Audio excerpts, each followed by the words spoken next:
Elizabethan Theatre. Now, since the beginning of our known history, men have been at the center of pretty much everything. They drove the workforce, they made up the forces in every war, they have been at the forefront of almost every single industry we know today. And that is no different in theater history. Even back in the times of ancient Greece theater, there have been a tradition of men portraying women on stage. These traditions are directly tied to how history views women and men and what is expected of both of them. So we understand why it took such a long time for Elizabethan theater to catch up for the rest of the world. We have to first learn why it was considered so distasteful for women to be on stage and why everyone was fine with barring women from the profession. In history, women have always been regarded as the more delicate gender. The more pure, the more virtuous. Women were expected to be subservient to men, and it was largely considered that when women were weak and had to be taken care of by men. Even in early historical science, which was heavily influenced by the church, it was considered that female bodies were just medically inferior to men, and that is why it couldn't be possible to do anything on their own. This is why we see trends of women staying home or not getting educated and refraining from doing, well, anything fun until the recent century. They were only expected to make life better for their male counterparts. Women were barely allowed to go out in public without a male companion for such a long time that the idea of women pursuing a profession on stage was just unheard of. Not to mention actors, even male actors, were considered lowlifes in English history. Theater in general was looked on as heresy in a way. Theaters were often connected to gambling, brothels, and other illegal activities. Prostitutes would frequent theaters looking for business, so if any women went to a theater, even just to watch a play, they were considered, well, not the best. With all these sordid affiliations, it was quite easy for the church to turn public opinion against theater. It wasn't until the reign of Richard III that actors in general were looked upon as anything more than thieves and degenerates. So, for such a deplorable profession, it was blasphemy to the public for a pure being, such as a woman, to break the cultural norm and climb on stage. However, that didn't stop playwrights from creating female characters that would just have to be played by men because that makes the most sense. Now, so in the absence of women on stage, young boys stepped up to fill their high heels. The most prevalent example of this practice was used in William Shakespeare's plays. Young boys, many of whom who had not gone through puberty yet, were given dresses, makeup, and wigs, and were asked to play even the most romantic of female roles on stage. Now, the historical fashion of women in those days was nothing if not complicated. However, wigs were readily available and costumes were cumbersome, so it was hard for these young boys to get into their characters. The worst part was that they would often wear lead makeup, as women of the time would as well. But if you didn't know, lead makeup was poisonous. So these young boys were made to wear layers and layers of lead-based makeup to cover up their masculine features, and in turn, it gave them some pretty bad skin diseases, and some of them even died of this poisoning. However, the boys pushed forward, and somehow the church found no issue with young men acting out love scenes with their buddies, but women reciting a sonnet, now that was blasphemy. After becoming the norm, this practice was even made part of a comical bit in one of Shakespeare's most prevalent comedies. We're gonna cut to one of my friends to tell you a question, and we'll see if you get it right. Hey,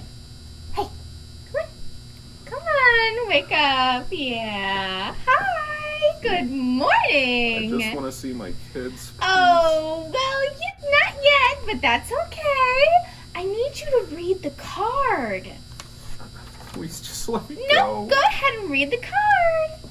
Come on, I just Just want read the card. Good job. You're doing such a great job. Question. Mm-hmm. What Shakespeare comedy features a bit where a young actor must play the female love interest for their play within a play? Was it A, a comedy of errors, B, Love's Labour's Lost, Or C. A Midsummer Night's Dream? Now, due to the terrible reputation theater had at the time, the ruling family during Shakespeare's time pretty much outlawed any woman to go near a theater. It was just unseemly for a woman to be seen there. Now, women were nothing if not resilient, and even with all the potential of ruining their reputations, it was known for women to find a way into the world of theater. There is anecdotal evidence that women would often, in true Shakespearean fashion, masquerade themselves as men and go into the theaters to watch the plays or even star in them. Since very few records were kept, and in a time where they could never truly be verified, these women were never actually made to face prosecution for these crimes. Some women would find their place in traveling troupes, since it was less regulated by authorities, and they were even less likely to be caught. However, this was mainly just a problem in Elizabethan theater at this point. Multiple other parts of the world had already begun to integrate women into theater. Commedia dell'arte especially was years ahead of Elizabethan theater, almost 100 years to be exact. Here comes at you with another question from my friend. Again, let's see if you get the answer right.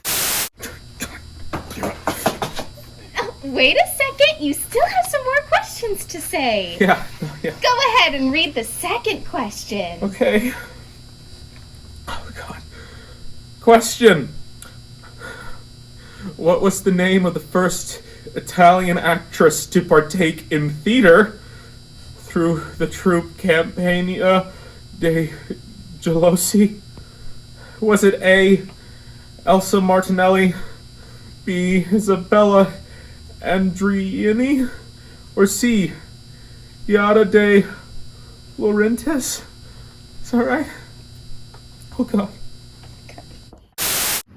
Is it true? It took Elizabethan theater a very long time to eventually introduce women to the stage. But that doesn't mean that people in power didn't try. Charles I tried his best to bring about a new age of acceptance for theater. During his reign, Charles fought the Puritan movement against theater and even brought the first female actresses to his court for his wife, Henrietta. Though they weren't English actors, they were brought to an English stage. His wife, Henrietta Maria, was a French woman, and she pushed her husband to bring a French company, including female actresses, to perform for them in their court. However, there was considerable backlash. Conservatives at the times actually wrote letters to the Bishop of London complaining about how terrible and disgusting the act of theater was. They referred to the actresses as monsters and used words such as impudent, shameful, unwomanish, and graceless to describe them. How rude. These Puritans would go on to become the first well-documented Karens in history. The first effort of putting women on an Elizabethan stage was, well, a disaster. And after the English Civil War, theater lost their biggest ally in the crown. The Puritans wanted to outlaw theater altogether, and until the Restoration, they pretty much succeeded. Not only was women on stage particularly blasphemous, but cross-dressing went against their scripture. Now, instead of just women being outlawed on stage, the whole act of theater itself was illegal and sacrilegious, and so theater began to die. We have one more question for you today with my friend, and again, stick around to the end to learn those answers, and we'll see if you got them right. Next question. Mm-hmm. Okay. All right. Question. Who was the rebellious leader who led to the dark age of theater in England? Was it A. Oliver Cromwell, B. William Wimple, or C. Thomas Cromwell? Please let me go home. Job! When the Restoration began and King Charles II made his ascent to the throne, theater had an ally in power again. And he gave a charter to the troupe, Drury Lane Company, making it his own company, ensuring that the profession was back on the map. The king also wanted to open the door for women on stage. During the time of the rebellion and his exile, Charles went around the world and saw many different theater troupes that included women. and he loved them. So, determined to finally catch up with the rest of Europe, Charles would draft an edict. He needed to be careful so he wouldn't upset his large Puritan followings. So he cherry-picked their scriptures and decided that cross-dressing in theater was probably the worst among them.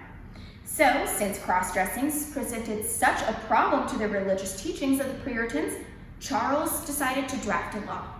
To prevent cross-dressing that often occurred on theater, since women were not allowed on stage, women now had to play their female parts. It was Charles II's affinity for theater that would eventually give Margaret Hughes, the first Elizabethan professional actor, her chance to make history. Now, in December of 1660, in the production of Othello, Margaret Hughes would step on stage as Desdemona. Thomas Killigrew, a producer in the King's Company, cast Margaret Hughes 2 years before the edict declaring women on stage as legal. Margaret was 15 when she stepped onto the stage and gave such a fantastic performance. It is said that that is what truly gave Charles II the idea to draft his new law. Hughes was so well loved for her charm and her talent that she went on to collect many lovers, including Charles II himself. She was painted 4 different times and eventually was invited to become an official member of the King's Own Company in 1669. Through this invitation, she was absolved of all of her warrants of arrest and all of her debt. Women all over England were now allowed to follow their dreams on stage. For years after the reign of King Charles II and the career of Margaret Hughes, it was less than desirable for women to be on stage. They continued to fight, and we still do today, to create a profession that gives equal opportunity to both men and women. And that concludes our lesson for today. Now I have those answers to those questions for you. So our first question was, What Shakespeare comedy features a bit where a young actor must play the female love interest for their play within a play? If you answered C, A Midsummer Night's Dream, then you are correct. The second question was, What was the name of the first Italian actress to partake in theater through the troupe Campagna dei Gelosi? If you answered B, Isabella Adriani, you were correct. And our last question, Who was the rebellious leader who led to the dark age of theater in England? if you answered A, Oliver Cromwell, then you got all 3 of them correct. Good job, everybody. So that'll conclude our episode of History High Dreams with Harriet. I hope you guys had a wonderful time, and I hope to see you next time. Bye-bye.